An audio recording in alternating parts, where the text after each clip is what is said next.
एक बार की बात है, गौतम बुद्ध मगध राज्य के एक गांव में ठहरे हुए थे।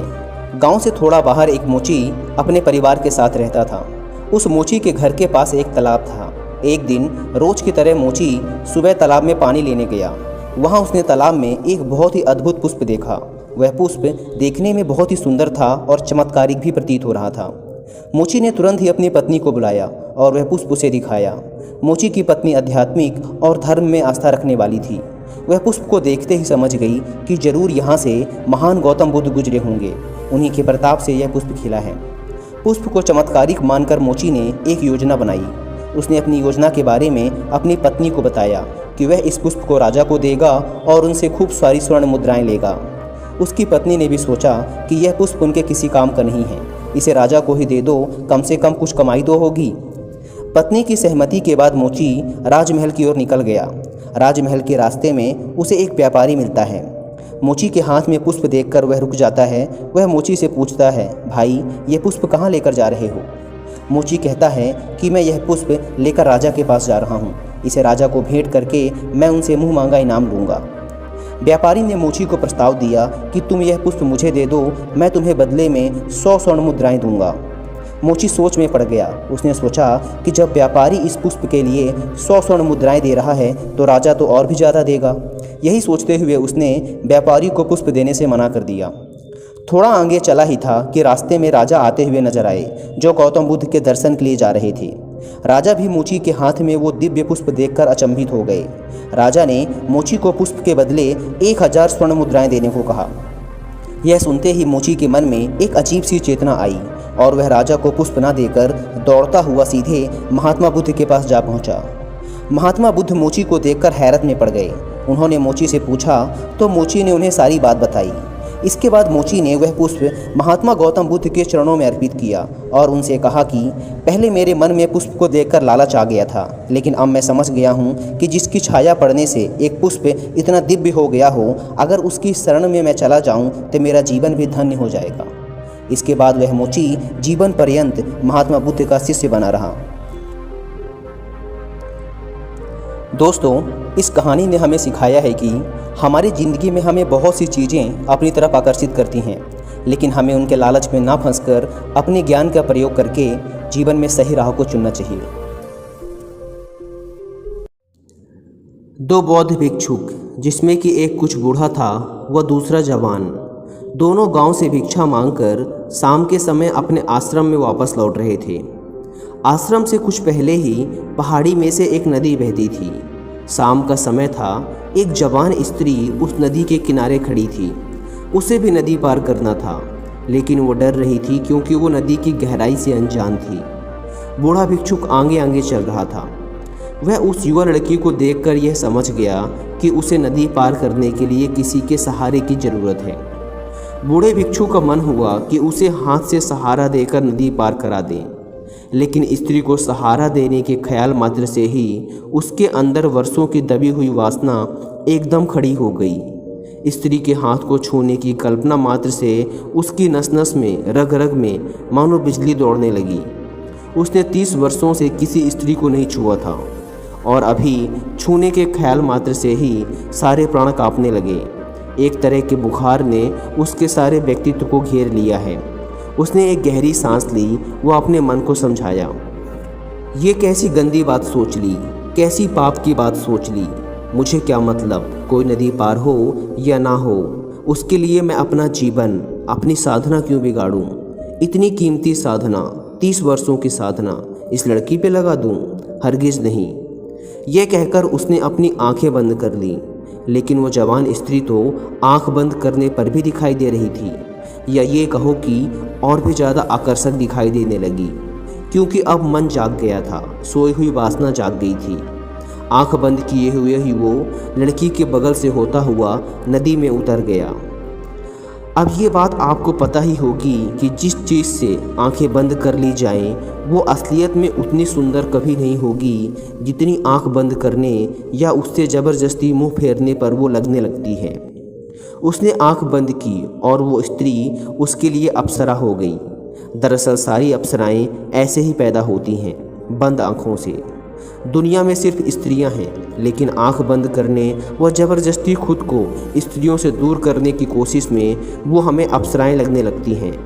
आंख बंद करते ही सपना शुरू हो जाता है, क्योंकि उस भिक्षुक ने ज़बरदस्ती अपनी आंखें बंद कर ली थी, इसलिए अब मन में वो उस स्त्री को ही देख रहा था।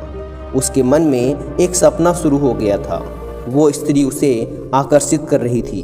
उसका मन कहता है कि ये तो गलत बात है कि किसी मुसीबत में फंसी स्त्री की सहायता न करो, लेकिन तुरंत ही उसका दूसरा मन कहता है कि ये सब बेईमानी है, अपने को धोखा देने के तरीके खोज रहे हो। ये सहायता नहीं, बल्कि तुम उसे छूना चाहते हो। साधुओं के लिए स्त्रियां केवल एक समस्या हैं। नदी के घाट पर उस साधु का मन अशांत है और दो हिस्सों में बढ़ जाता है।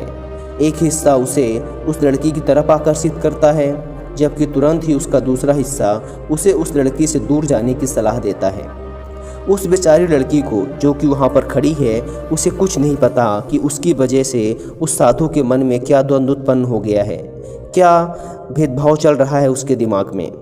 वो तो बस वहाँ खड़ी है किसी के इंतज़ार में, जो कि उसे सहायता देकर नदी पार करा दे।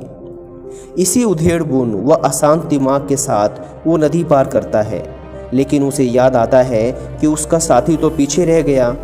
कहीं उस जवान औरत पर दया खाकर उसे नदी पार कराने के चक्कर में उसे छूने की भूल ना कर दे, इसलिए उससे पहले ही उसे सचेत कर देता हूँ। यह सोचकर वो पीछे मुड़ता है, लेकिन वो देखता है कि भूल हो चुकी है। वो जवान भिक्षुक उस औरत को कंधे पर लिए नदी पार करा रहा था। यह देखकर उस बूढ़े साधु के अंदर आग लग गई। ना जाने कैसा कैसा मन होने लगा। कई बार उसके दिमाग में आया कि कितना अच्छा होता यदि मैं ही उसे नदी पार करा देता, लेकिन अगले ही पल उसने खुद के मन को डांटा। ये क्या पागलपन की बात है, मैं और उस औरत को अपने कंधे पर लूँ? 30 साल की साधना नष्ट करूँ क्या? गंदगी का ढेर है औरत का शरीर, और मैं उसे अपने कंधे पर लूँगा? नर्क का द्वार है स्त्री। लेकिन दूसरी ही ओर उस युवा भिक्षुक के कंधे पर स्त्री को देखकर बूढ़ा भिक्षुक आग बबूला हुआ जा रहा था। उसने सोचा, आज जाकर गुरु को कहूँगा कि ये युवा सन्यासी भ्रष्ट हो गया है, अपवित्र हो गया है, इसे आश्रम से बाहर निकालो। तभी वो युवा भिक्षुक उस औरत को नदी की दूसरी ओर अपने कंधे से नीचे उतारता है और चुपचाप आगे बढ़ जाता है। वो दोनों चलते रहते हैं, लेकिन बूढ़ा भिक्षुक रास्ते में कुछ बात नहीं करता। जब वो आश्रम के द्वार की ओर बढ़ रहे थे, तब बूढ़े भिक्षुक ने सीढ़ियों पर खड़े होकर कहा, याद रखना, मैं चलकर गुरु को कहूँगा कि तुम पतित और अपवित्र हो चुके हो। तुमने उस स्त्री को कंधे पर क्यों उठाया? जवान भिक्षुक एकदम से चौंका। उसने कहा, स्त्री? उसे मैंने उठाया था और नदी पार छोड़ भी दिया, लेकिन ऐसा मालूम होता है कि आप उसे अभी भी ढो रहे हैं। आपने तो उसे उठाया भी नहीं था, लेकिन आप अभी भी अपने दिमाग में उसे ढो रहे हैं, उसके बारे में सोच रहे हैं। मैं पिछले कुछ समय से आपको देखकर सोच रहा था कि आप किसी ध्यान में लिप्त हैं, लेकिन आप तो उस औरत को नदी पार करा रहे थे अपने मन ही मन में। दोस्तों, इसी प्रकार हमारे जीवन में हम उन पुरानी बातों व चीज़ों को ढोते रहते हैं जिनको लेकर हमारे अंदर लड़ाई चल रही होती है, और हमें पता भी नहीं चल पाता कि हम पुराने मानसिक बोझ को अपने साथ ढो रहे हैं। हमें पता ही नहीं चल पाता कि हमारे साथ क्या हो रहा है। हम सब ने एक संप्रेषण की धारा में खुद को जोड़ रखा है। हम सब अपने आप को दबा रहे हैं।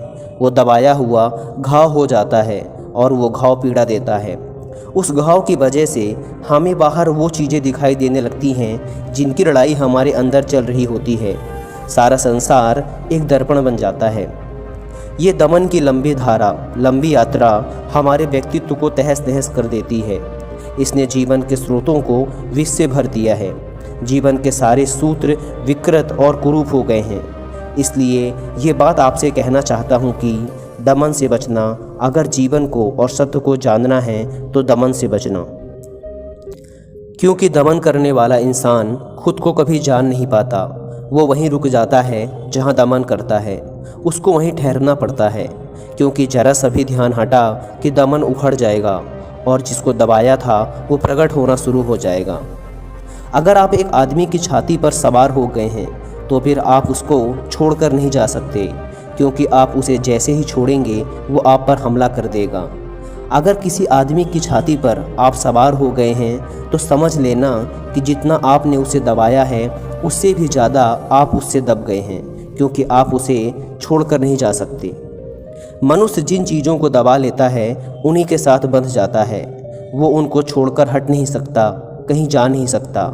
इसलिए खुद के विचारों व भावनाओं को ज़बरदस्ती दबाने से बचना चाहिए, क्योंकि भावनाएं दबाकर आप दूसरों के सामने दिखावा तो कर सकते हैं, लेकिन आपके अंदर एक बवंडर, एक कलह उत्पन्न हो जाएगी और ये आपके अंदर अशांति व हीन भावना को पैदा करेगी।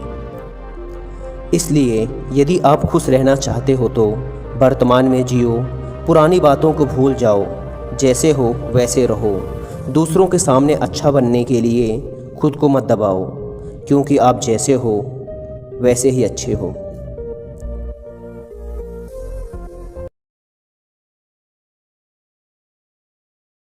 Thanks for watching. Please subscribe.